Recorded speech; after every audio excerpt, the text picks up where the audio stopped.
L'annonce est faite dans la foulée par la télévision d'État.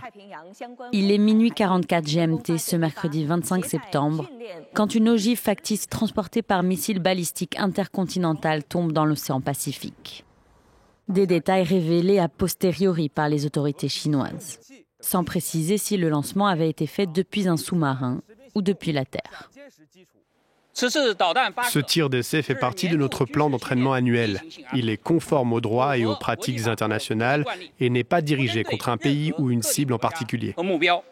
Or, le Japon dit lui ne pas avoir été prévenu en amont et indique que le renforcement rapide de la puissance militaire de Pékin et surtout son manque de transparence constitue une préoccupation sérieuse pour son pays. Ce genre de missile balistique intercontinental fait partie des armes les plus puissantes au monde, car peut transporter des charges nucléaires dévastatrices. Un test donc très inhabituel. La Chine n'aurait pas effectué ce genre d'essai depuis les années 80. C'est extrêmement rare, mais la Chine est en train de développer considérablement son arsenal nucléaire, y compris ses missiles balistiques intercontinentaux. Il s'agit de missiles capables de frapper n'importe où dans le monde, mais surtout les États-Unis.